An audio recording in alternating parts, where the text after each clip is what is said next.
أعوذ بالله من الشيطان الرجيم. اللهم صل على محمد وآل محمد.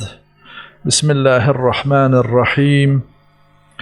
الحمد لله رب العالمين وبارئ الخلائق الأجمعين، والصلاة والسلام على سيدنا ونبينا حبيب إله العالمين وطبيب نفوسنا أبي القاسم محمد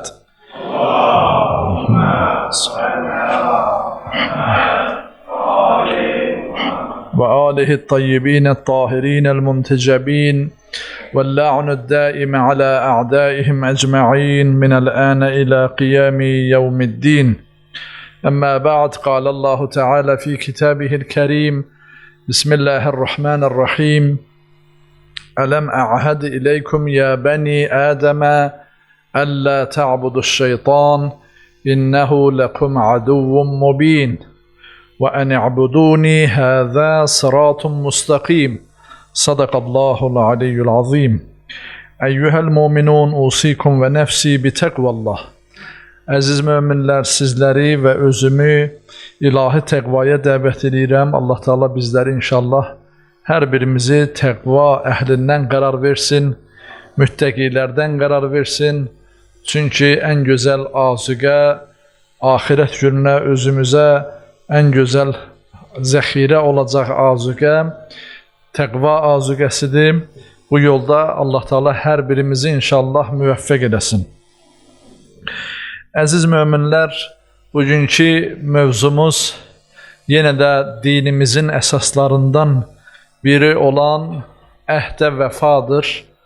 Ümumiyyətlə, din tamamilə bütövlükdə bəndənin Rəbbi arasında olan münasibətlərdə, əlaqələrdə və bəndənin bəndələrlə, insanlarla arasında olan haqlarının tənzimlənməsi, təahhüd tapması, yəni əhdləşməsi özü elə dindir.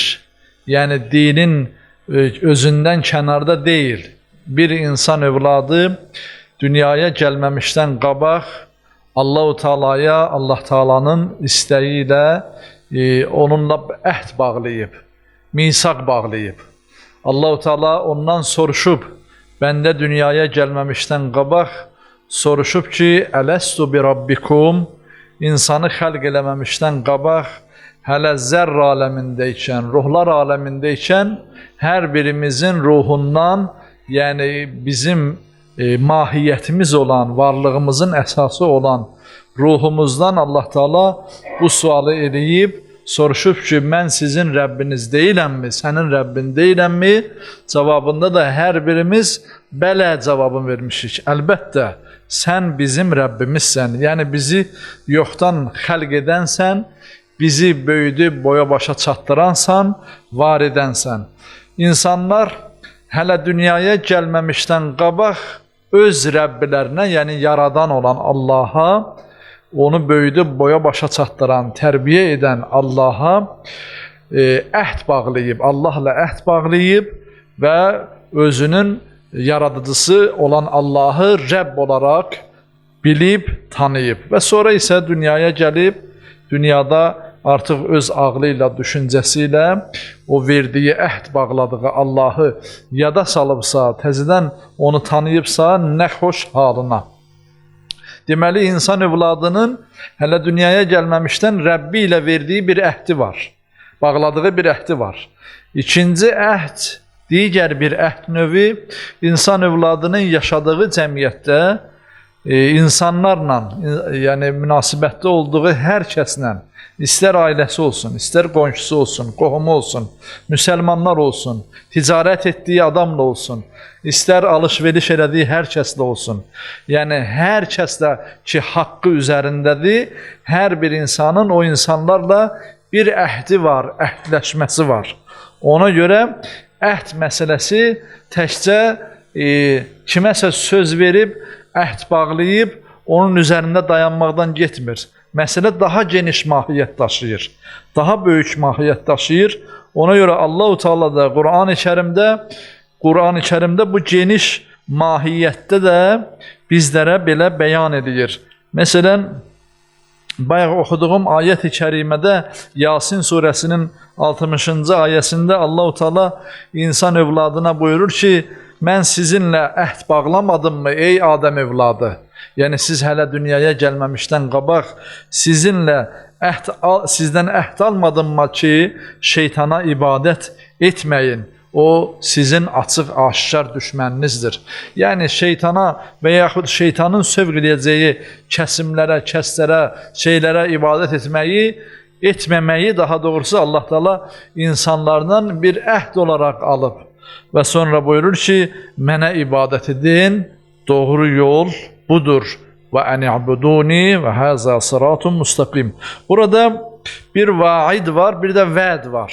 Yəni vaid nədir? Vaid vədə verən uca Allahın qulluq sözündə durmayanları cəhənnəmə daxil etməsidir vaid. Yəni Allah Taala'nın bizdən aldığı əhdə sahib çıxmadıqda bizim cəhənnəmə daxil olmağımızı bizə vədə verən Allah Taala'dır. İkinci vəd isə iman və salih əməl sahiblərinin cənnətə girəcəyi sözdür. Allah-u Teala bu vədi verir ki, kim ki Allahın əmrinə tabi olacaq, Allah Teala'ya verdiyi sözü yerinə yetirəcək, o sonda cənnətlə müjdələnəcək. Birincisi Allah Teala'ya verdiyimiz vədədir, əhdir. Bundan başqa Allah-u Teala möminlərin sifətlərini zikr eləyəndə Müminin surəsində möminlər haqqında onların əhdə vəfa etdikləri sifətini önə çıxardır. Buyurur ki, Bismillahirrahmanirrahim. وَالَّذِينَ هُمْ لِأَمَانَاتِهِمْ وَعَهْدِهِمْ رَاعُونَ. Möminlər o kəslərdir ki, onlar əmanətlərinə və əhdlərinə riayət edənlərdir. Yəni, müminin xüsusiyyəti odur ki, o verdiyi sözə və yaxud ona tapşırılan əmanətə xəyanət eləməz. Ona ki, hansı əmanət tapşırılıb, söz kimi, mal kimi, mülk kimi, nə ki tapşırılıb, vədə kimi və yaxud yanında sir paylaşılıb, bu onun yanında bir əmanət olaraq qalar. Müminin xüsusiyyətlərindəndir və əhdlərindəndir. Bundan başqa müəyyən qanunlar və adət-ənənələrə görə cəmiyyətdə də müəyyən ölçülər qoyulmuşdur. Bu ölçülər məsələn metr kimi də ola bilər, kilo kimi də ola bilər, kiloqram kimi, yəni müəyyən ölçülər və yaxud digər ölçü vahidləri ola bilər. Bunlar özləri də əhdləşməyə aiddir. Bu əhdləşmə alıcı da, satıcı da bu əhdə sadiq qalmalıdır. Məsələn, hansısa bir ticarətdəmi, alış-verişdəmi alıb satan öz ticarət ölçüsünə, yəni insan cəmiyyətində müəyyən olunmuş ölçü vahidinə sadiq qalmalıdır. O ölçü vahidindən nə əski çəkməlidir və yaxud digəri alıcı isə nə də artığını istəməlidir. Bu ölçüləri gizlicə pozmaq və yaxud dəyişdirmək, sözdə durmamaq, bütün bunlar əhdi pozmaqdır. Necə ki Allah-u Teala Qur'an-ı Kərimin özündə də buyurur ki, və avful keylə izə kiltum və zinu bil qıstasil müstəqim. Buyurur ki, əhdə vəfa eləyin. Sonra buyurur ki, çünki insan əhd barəsində qiyamət günündə cavabdehdir. Yəni verdiyi sözə və yaxud elədiyi alış-veriş ki, əhd sayılır. Bunun barəsində qiyamət günündə məsuldur, soruşulacaq ondan. Sən satdığın malı doğru ölçü ilə mi satdın? Doğru çəkib satdın mı? Və yaxud hansısa bir ölçü ilə və yaxud doğru sözlə mi satdın? Məsələn, insanlar var, alqı-satqı sözlə olur. Bəzən həmişə deyil çəki ilə olsun və yaxud metrlə olsun. Sözlə olur. Sən doğru sözlə mi satdın, satdığın malı, bir şeyi? Ona görə bütün bunların hamısı əhdin tərkibində daxildir. Və Allah Teala da bütün bunların hamısı barəsində buyurur ki, bunlar hamısı əhd sayılır və qiyamət günündə də bunların hamısından soruşular. Cavabdehsiniz.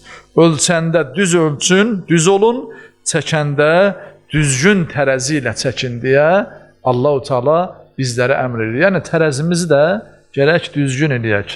Məsələn, tərəzi 1 kiloqramlıq daş müəyyən vahidlə hesablanıb və ölçü vahidi kimi qəbul olunubsa, onu nə bir neçə qram azaltmaq olar, nə də artırmaq olar. Yəni o cəmiyyətdə, o insan cəmiyyətində bu belə qəbul olunubsa, o ölçü vahidi kimi də o cür ölçülməlidir. Çünki gündəlik həyatımızda, insanlarla olan əlaqələrimizdə ən kiçiyindən tutmuş böyüyünə qədər bütün müamilələr, bütün davranışlar elə əhd sayılır. Yəni, əhdləşməmiz və yaxud söz vermələrimiz olur. O baxımdan da verilən sözün kiçiyinə və yaxud böyüyünə baxılmaz. Bu barədə Qur'an-ı Kərimdə Mutaffifin surəsinin ilk ayələri elə buna aiddir. Allah Teala belə buyurur. Bismillahirrahmanirrahim. Vaylun lil mutaffifin. Vay olsun ölçüdə və çəkidə, tərəzidə biri-birini aldadanlara.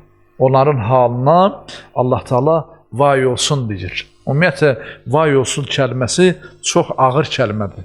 Həzrəti İmam Sadiq əleyhissalam bu barədə buyurur ki, vay olsun kəlməsi barəsində ki, buyurur ki, Allah-u Teala vay olsun kəlməsini kafirlərə aid edib.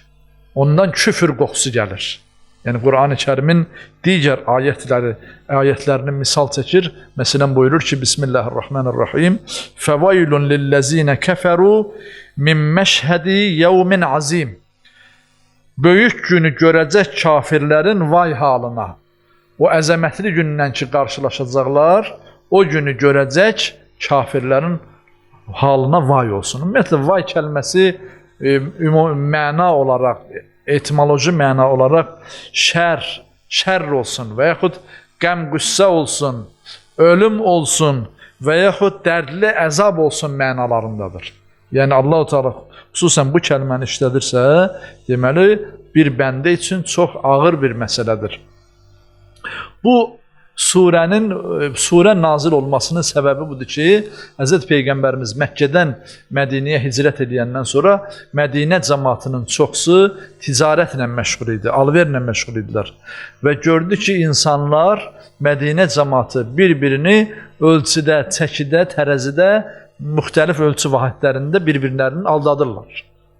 Və sonra Həzrət Peyğəmbərimiz bu məsələni gördükdə qəzəbləndi və onlara bir-birini aldatmamağı əmr elədi. Və bu vaxt bu surə nazil oldu.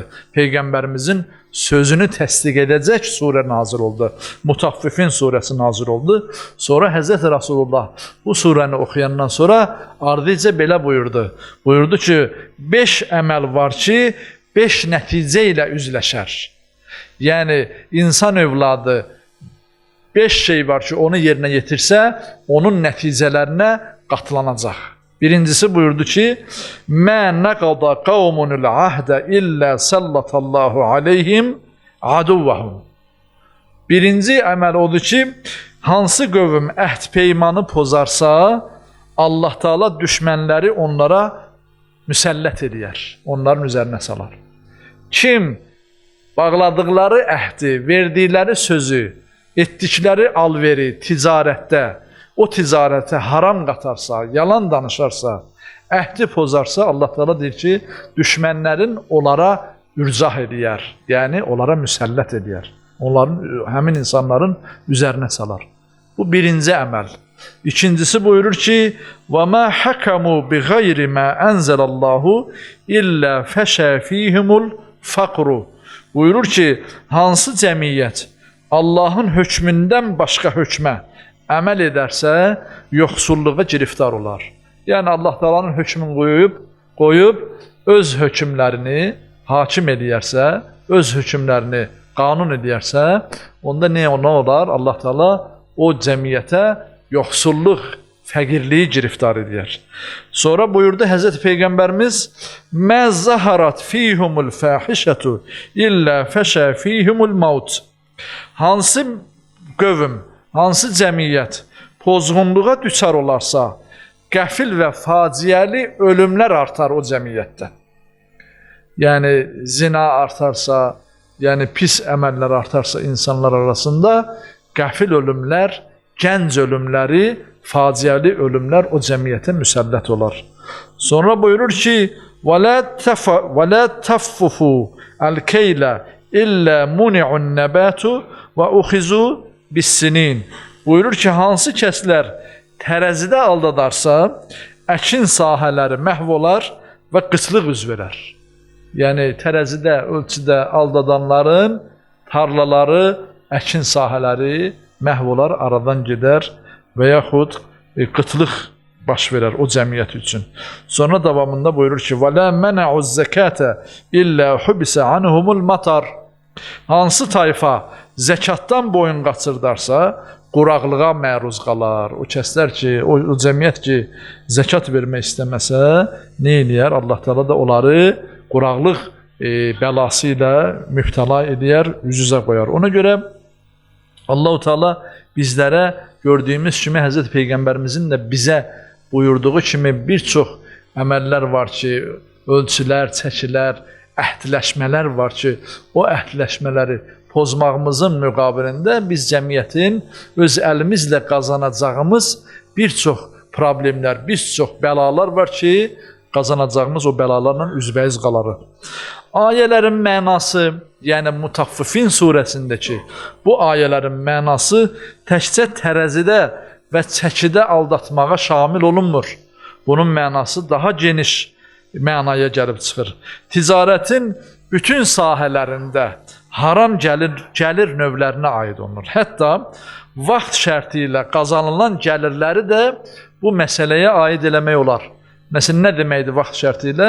Bir işçi ilə şərtləşibsən ki, bu işçini 8 saat işlədəcəksən, amma o işçini 10 saat işlədirsən, onun 2 saatını artıq istismar edirsən. Bu da həmin bu ayətin hökmünə daxil olur. Vaylun lil mutaffifin. Ölçüdə və tərəzidə aldadanlara vay olsun. Yəni, sən müəyyən bir ölçü ilə razılaşıbsan, 8 saatla mı, 9 saatla razılaşıbsan, amma 10 saat, 11 saat, 12 saat işlədirsən işçini və o artıq işlədilən pulun əcri, mükafatı və yaxud zəhmət haqqısı ödənilmir. Bu mənada da elə həmin bu ayət-i kəriməni alimlər onlara da şamil edib. Və yaxud daha geniş izah ediblər bu ayət-i kərimənin mənalarını ictimai və əxlaqi münasibətlərdə ilahi qanunlara və haqlara təcavüz etməyi də bu mövzuya aid ediblər. Elə qanunlar, elə qaydalar var ki, ilahi qaydalardır. Onların da həddini aşanlar, onlara əməl edəməyənləri də bu qaydaya tabi ediblər. Bundan başqa Həzrət Peyğəmbərimizin sallallahu aleyhi və səlləmin yaxın səhabələrindən Abdullah ibn Məsuddan nəql olunan, Peyğəmbərimizdən nəql olunan hədisdə buyurulur ki, namazın da ölçü miqdarı vardır. Yəni, fikir verirsiniz, ölçü nə qədər genişdir, ölçü mövzusu. Təkcə metr və yaxud kiloqramdan ibarət deyil. Ölçü bütün müamilələrə aiddir. Bütün alış-veriş münasibətlərə aiddir. Cəmiyyətdə insanların bir-birinə olan münasibətlərinə aiddir. Məsələn, hətta müəllimin tələbələrə dediyi dərsə belə aiddir. Əgər, məsələn, 80 dəqiqəlik dərsin yarısını dərsləyib, yarısını boşa verirsə, bu da ölçüyə nə deməkdir? Xəyanət eləməkdir. Bu da əhdə vəfasızlıq deməkdir. Yəni, tələbənin haqqını tam ödəməməkdir. Və digər bütün işlərdə, münasibətlərdə bu ayət-i kərimələr keçərlidir. Və eyni zamanda namaza da aiddir. Namazda da Həzrəti Peyğəmbərimiz buyurur ki, namazın da ölçü miqdarı vardır.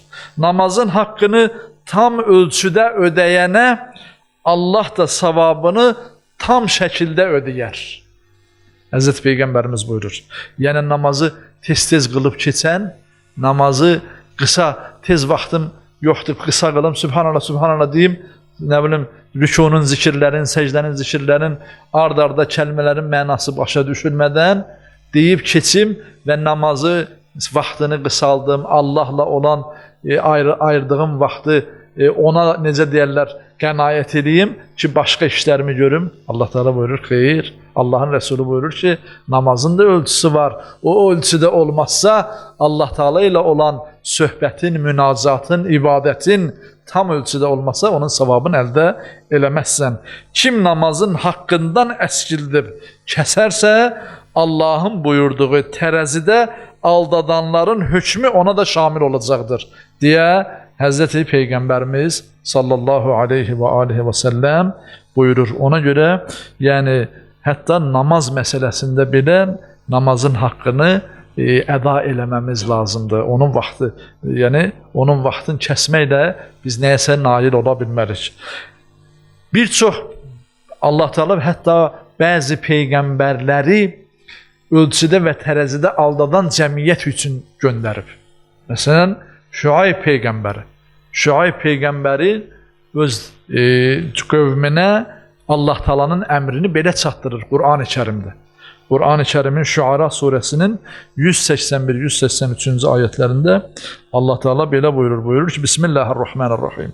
Awful keyla və la takunu minal muxsirina və zinu bil qistasil mustaqim və la tabxasun nasa əşya'ahum və la ta'asav fil ardı mufsidin.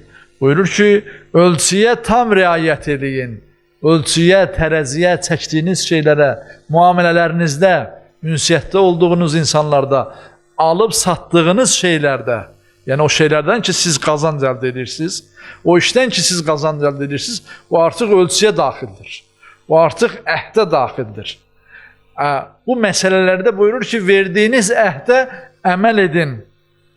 Başqalarını ziyana salmayın. Düz tərəzi ilə çəkin, insanların haqqını az qoymayın və yer üzərində fəsad törətməyə çalışmayın. Deməli, tərəzidə, ölçüdə, ümumiyyətlə müamilələrdə haqqın kəsilməsi, başqasının haqqının kəsilməsi yer üzərində fəsadın törənməsinə səbəb olar. Yəni, yer üzərində günahın yayılmasına səbəb olar.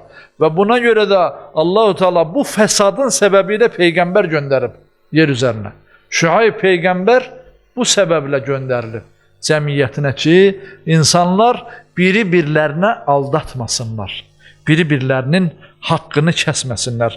Hansı ki, o insanlar onların özü üçün o müamiləni, o alış-verişi eləyəndə onlar özləri aldanmaq istəmirlər.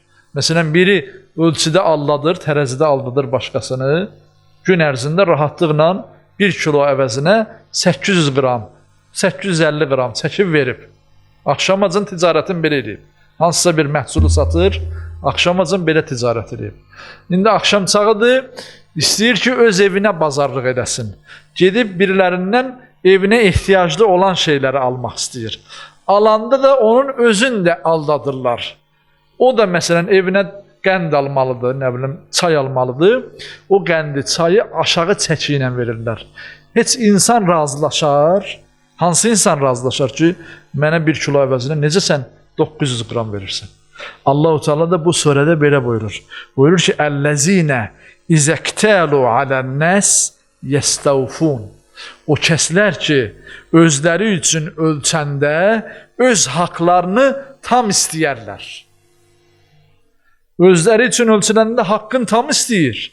Amma səhərdən axşamacan başqasını aldadıb, onun barəsində heç yadına, fikrinə heç bir narahatçılıq gəlmir. Ki, mən axı başqaları da evlərinə bir şey alır, aparır. Mən necə aldadıram və axşam isə öz evimə alanda aldanmağımı görürəm və ona narahat oluram. Ona görə Allah-u Teala insanın nəfsinə müraciət edir. Deyir, insan nəfsi belədir. İnsanın psixologiyası belədir. Özü üçün istəmədiyini başqaları üçün də istəməyəcəksən. Özü üçün aldanmağı sevmədiyini başqaları üçün də sevməyəcəksən. Və izə kəluhum əv vəzənuhum yuxsərun. Başqaları üçün ölçüşdə və ya çəkdikdə o kəslər az çəkərlər. Bütün bu fəsad, bu cür ölçüdə, çəkidə aldatma Allah Teala buyurur ki, yer üzərində fəsada səbəb olar. Qur'an-ı Kərimin Rəhman surəsinin 7-ci və 8-ci ayətlərində Allah Teala ölçüdə ədalətli olmağı varlıq aləminin yaradılış ədaləti ilə eyni bərabər hesab edir. Buyurur ki, Bismillahirrahmanirrahim. Vəs-səma'u rafa'aha və vada'al mizan əllə tətğav fil mizan. Allah göyü ucaltdı. Tərəzi və qanun qoydu. Sonra buyurur ki, tərəzi və qanun qoydu ki, çəkidə həddi aşmayasınız. Bu göyü ucaltmaqla tərəzinin nə əlaqəsi var? Ayət-i kərim, bir ayət-i kərimənin içərisindədir. Buyur ki, Allah Teala göyü, səmanı ucaltdı və sonra qanunlar qoydu, mizan qoydu, ölçü qoydu. Yəni Allah-u Teala səmanı yerdən ayırdı və səmadakı bütün kainatı müəyyən düzən və qanunlarla idarə edir. Ədalət qanunu ilə idarə edir. Ayın, günəşi qabağına keçməsinin önlüyür. Hər birinin cari olacaq yerləri var, axacaq yerləri var, mənzilləri var. Günəş ayı ötməz, ay günəşi ötməz, biri-birinə dəyməz. Yəni səmada, kainatda belə, səma cisimləri belə müəyyən olunmuş qanunlarla idarə olunar və ədalətli idarə olunar. Allah Teala buyurur ki, mən səmada hətta yerdəki qanuna uyğunluqları fiziki və bioloji qanunlarla, müəyyən qanunlarla idarə edirəm və adil olan qanunlarla idarə edirəm. Hər birisi üçün ölçü qoymuşam. Adil ölçü qoymuşam. Sən də o adil ölçüyə uyacaqsan, ey mənim bəndəm. Yer üzərində sən də fəsad törətməyəcəksən.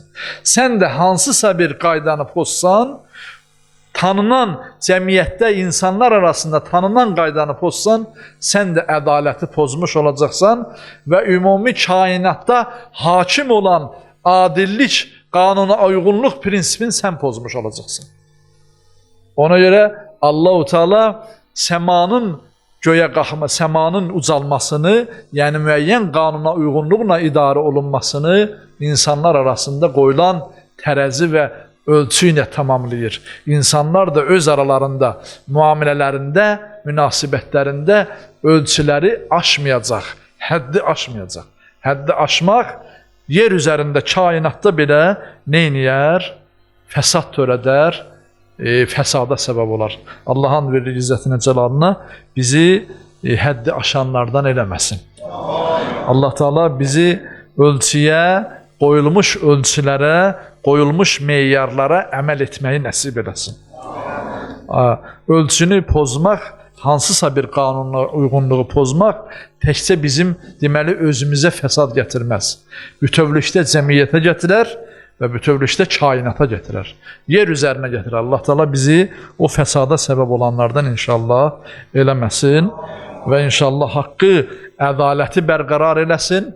Necə ki Allah Teala bütün yaratdıqlarını haqq və ədalət üzərində xəlq eləyib və o haqqın, ədalətin zamini olan Allahın hüccətini İmam Zaman ağanın zuhurun inşallah tezliklə təcil eləsin və insanlar arasındakı pozulan o adil ədalət prinsipini də o tezliklə bərqərar eləsin.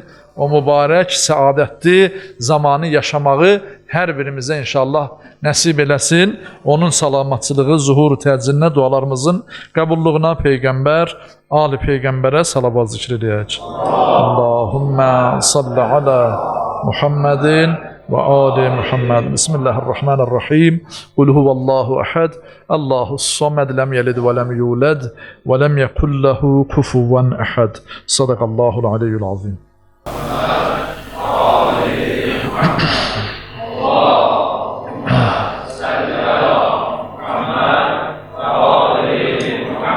اللهم صل على محمد وآل محمد. أعوذ بالله من الشيطان الرجيم. بسم الله الرحمن الرحيم. الحمد لله رب العالمين وبارئ الخلائق الأجمعين، والصلاة والسلام على سيدنا ونبينا حبيب إله العالمين وطبيب نفوسنا أبي القاسم محمد. اللهم صل على محمد وعلى وصيه وخليفته يعصوب الدين أمير المؤمنين علي بن أبي طالب، وعلى قرة العين الرسول الزهراء البتول، وعلى الحسن والحسين، وعلى علي بن الحسين، ومحمد بن علي، وجعفر بن محمد، وموسى بن جعفر، وعلي بن موسى، ومحمد بن علي، وعلي بن محمد، والحسن بن علي، والحجة المهدي العسكري. اللهم صل على محمد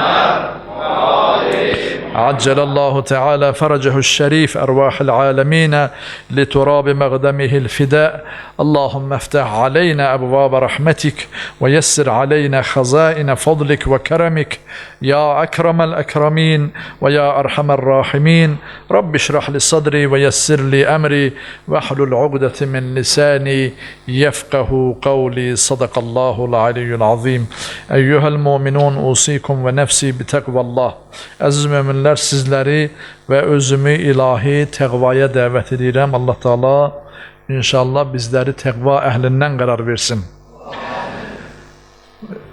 Şəvval ayının artıq yarısından keçmişik. Şəvval ayının 25-ci günü bilirsiniz ki, Allah Teala'nın hüccətlərindən, əimmi əthardan, Həzrət Peyğəmbərimizin pak övladlarından Hz. İmam Cəfər Sadiq əleyhisselamın şəhadət günüdür. Şəvval ayının 25-i və elə bizə bütün elmlərin Hz. Peyğəmbərimizdən və Əmir al-Mömin əleyhisselamdan gəlib çatan gözəl kəlamları, elmlərin mənbəyini bizə yetişdirən Hz. İmam Sadiq əleyhisselamdan bir neçə kəlmə zikr eləyək. Çünki özünün də yetişdirdiyi dahi tələbələr, böyük ustadlar, elmlərin mənbəyini qoyan o alimlər ki, Hz. İmamın tələbələri olublar, onlardan da bizə bugünkü istər humanitar sahədə olsun, istər dəqiq elmlərdə olsun, istər ilahiyyat sahəsində olsun, elmlərin əsasını qoyan alimlər yetişdirib Hz. İmam Sadiq əleyhisselam. Onlardan biri Həmran ibn A'yun, Yunus ibn Yaqub, Zürarə ibn A'yun, Hişab ibn Salim, Əban ibn Təğlib, Hişab ibn Həkəm, Momin Əttaq və Cabir Həyyan 700-ə yaxın əsərinin müəllifi, hamısı öz əsərlərində ki, bunlar Hz. İmamın xas tələbələri olublar, riyaziyyat sahəsində, kimya sahəsində, təbabət sahəsində, biologiya sahəsində, humanitar sahədə, tövhid elmində, fiqh elmində, kəlam elmində və digər istər dini elmlərdə olsun, istər dünyəvi elmlərdə olsun. Onların, yəni bütün elmlərdə elmlərin mənbəyini necə deyərlər, qoyan bu alimlərin əsərlərində hamısı belə zikr edir. Allimni seyyidi Cəfər. Mənə seyyid, mənim seyyidim, ağam belə öyrətdi. İmam Cəfər Sadiq əleyhisselam. Və yaxud həddəsəni seyyidi Cəfərüs Sadiq deyə buyurdu. Mənə, mənim seyyidim, ağam İmam Cəfər Sadiq əleyhisselam deyə belə öyrətdi. Yəni bu elmlərin baniləri, alimlər, Cabir ibn Həyyan kimilər və digər alimlər həmişə ustadları İmam Cəfər Sadiq əleyhisselamı öz əsərlərində belə zikr edib. Həzrəti İmam haqqında çox sözlər demək olar. Siz fikir verirsinizsə, bütün demək olar ki, zikr olunan hədislərin, yəni o məsələlər ki, o barədə danışılır, İslami elmlər barəsində, istər əxlaqi olsun, istər əqidəvi olsun, istər fiqhi olsun, istənilən məsələ barəsində danışılanda onların hədislərinin çoxsunun, əksəriyyətinin banisi və yaxud onu bizə nəql edən İmam Cəfər Sadiq əleyhisselamın olduğunu görürük. Ki, Həzrəti Peyğəmbərimizdən və yaxud cəddi Həzrəti Əmir al-Mömin əleyhisselamdan və yaxud ataları İmam Həsən, İmam Hüseyin və İmam Zeynalabdin əleyhisselam və İmam Baqir əleyhisselamdan zikr elədiyi hədislərin əksəriyyəti bizə İmam Cəfər Sadiq əleyhisselam vasitəsilə gəlib çatıb. Və bununla da bərabər, bununla yanaşı bu hədislərin, bu elmlərin əsası olan hədislərin bizə yetişməsi ilə bərabər digər həyati, dünyəvi elmlərin də əsasını Həzrəti İmam Sadiq əleyhisselam qoyub. Bunun barəsində çox şeylər deyildiyi kimi danışmaq olar. Məsələn, Qur'an-ı Kərimin təfsirini Həzrəti İmam Sadiq əleyhisselamdan öyrənirik ki, Həzrət Peyğəmbərimizdən kim 100 il keçmişdi, kim istəyirdi Qur'anı özü bir cür təfsir edirdi. Amma Həzrət İmam Sadiq əleyhissalam Qur'an-ı Kərimin dolğun və həqiqi təfsirini ayə bə ayə ümmətə çatdırdı. Və yaxud Həzrət Peyğəmbərimizin sünnəsini insanlara doğru düzgün çatdıran Həzrət İmam Sadiq əleyhissalam oldu.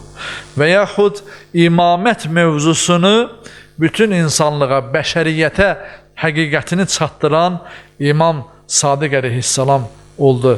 Və yaxud bəşəriyyət tarixində Həzrət Peyğəmbərimizin dininin davam eləməsi tarixində baş vermiş böyük bir faciəni, Kərbəla vaqiəsini, Kərbəla hadisəsini Həzrəti İmam Sadiq əleyhissalam ilk dəfə bizlərə çatdırdı və onun barəsində buyurdu. İlk dəfə İmam Hüseyn əleyhissalamı ziyarət edənlərdən biri oldu Həzrəti İmam Sadiq əleyhissalam. Və digər elmləri də, yəni insanlıq üçün, bəşəriyyət üçün gizli olan digər elmləri də bizlərə çatdıran İmam Sadiq əleyhissalam oldu. İmam Sadiq əleyhissalamın elmi əsərlərindən nə qədər saysaq qutaran deyil. Çünki bu barədə hətta Avropa alimləri böyük qalın kitablar yazıblar. Aynan konferans keçirdiblər. Məsələn, Avropada Strasburg Universitetində elmi konferans keçirilib bir ay ərzində və sonra da bu İmam Sadiq əleyhissalamın elmi əsərləri barəsində və sonra bu barədə bir kitab təlif olunub. Müxtəlif dillərdə, İngilis, Fransız, Ərəb və sair dillərdə kitabın adı Əl-İmamus Sadiq kəmə arafəhu aləmə'l Gərb. Qərb alimlərinin İmam Sadiq əleyhissalamı tanıdığı kimi deyə adlı bir əsər təlif edilib, yəni yazılıb. Və yaxud digər başqa alimlərin onun barəsində böyük sözləri var. Amma bu günləri hər şeydən danışmaq mümkündür. İmam Sadiq əleyhissalam, imamlarımız həm də bizim əqidəmizin hafizləridir, qoruyanlardır. Yəni, fərqli düşüncələr ki, insanlar öz düşüncələrinin məhsulu olaraq ortaya atıblar, din barəsində, etiqad barəsində, Allah barəsində ondan ən doğru cavabı, onlara ən doğru cavabı, ən doğru düzgün əqidəvi yolu, əqidə yolunu göstərənlər imamlar olub. Ona görə imamların bir vəzifəsi də dini qoruyan deməkdir. Dini qoruyandırlar. Əgər İmam Əimmə Ətharın gözəl göstərişləri, rüştləri olmasaydı, yəni dinimiz bu günlər bizə doğru düzgün əqidə şəklində gəlib çatmazdı. Ona görə bunlardan da biri Həzrət İmam Sadiq əleyhissalamın bir dinsizlə, yəni Allahı tanımayan biri ilə hivarı var, yəni söhbəti var. Onu bir hədislə sizin inşallah diqqətinizə çatdırmaq istəyirəm. Cəə fi hivar cəra beynəl imam Cəfər ibn Muhammed Sadiq aleyhissalam və əhədüz zanadiq. Deyir, bir nəfər, bir Allahı tanımayanlar İmam Cəfər Sadiq aleyhissalam arasında belə bir diyaloq oldu. Bir Allahı tanımayan, yəni Allahı qəbul eləməyən belə buyurdu. Dedi ki imama, İnni lə ərə həvassil xəms ədraktuhu və mə ləm tədrukuhu həvasi fəleysə indi bi mavcud. Dedi ki, o Allahı tanımaq istəməyən, yəni ateist deyək də bizim dillə desək, dedi ki, mənim 5 hiss üzvlərim var, görmə, eşitmə, yəni hər bir insanda olduğu kimi, dad bilmə, duyma, iyi bilmə, bir də ki, toxunma hissim. Bu 5 hiss üzvlərimlə mən Allahı dərk eləyə bilmirəm. Nə gözümlə görürəm, nə eşidirəm, nə hiss edirəm, toxunuram və s. Deməli, o mənim üçün yoxdur. Deməli, mən hiss eləmirəmsə, 5 hiss üzvümdən hiss eləmirəmsə, o Allah yoxdur. Necə ki, materialistlərin ümumi fikirləri beləydi. İndi görün, İmam Sadiq əleyhissalam ümumiyyətlə dünyada olan materialist düşüncəyə necə cavab verir? Buyurur ki, İnnəhu ləmə acəstə həvəssək an idrakilləh ənkərtəhu və ənə ləmə acəstə həvəsi an idrakilləh təalə sadaqtu bihi. Buyurur ki, sən ki, 5 hiss üzvlərinlə Allahı dərk eləmədiyin üçün onu inkar edirsən, amma mən də 5 hiss üzvlərimlə, bu sən dediyin hiss üzvlərimlə Allahı idrak eləyə bilmədiyimi üçün Allahı təsdiq edirəm. Allah Taala'nın varlığını təsdiq edirəm. Sən inkar edirsən, amma mən elə ona görə dediyin dəlillə görə mən təsdiq edirəm. Soruşdu, necə təsdiq edirsən? Sən bunları yəni hiss eləməyə. İmam Sadiq əleyhissalam buyurdu ki, bi ennel havasi la tedruku illa'l eşya'il murakkebe. Buyurdu ki, mənim hiss üzvlərim, hisslərim ancaq mürəkkəb əşyaları dərk edə bilir. Yəni cüzlərdən ibarət olan əşyaları dərk edir, maddiyyatı dərk edir. Hissələrdən ibarət olan. Məsələn, hər hansı bir əşyanı götürsək, taxta və stolu, o əvvəla cüzlərdən ibarətdir. Ayağı var, nə bilim, üstü var, yanı var, filanı var. Bir ayağı olmasa stol dayanar, dayanmaz. Deməli, müəyyən tərkibdən ibarətdir, hissələrdən ibarətdir. Bundan başqa, hələ taxtanın özü, daşın özü nədən ibarətdir? Molekullardan ibarətdir. Bu molekulların özü, yəni hissələr sayılır. Bir əşya molekullardan təşkil tapır. Hələ onun üzvlərin saymasaq. Necə ki, insanın özü, qolu, qıçı, gözü, qulağı olmasa, əza üzvləri olmasa, bu insana insan demək olmaz.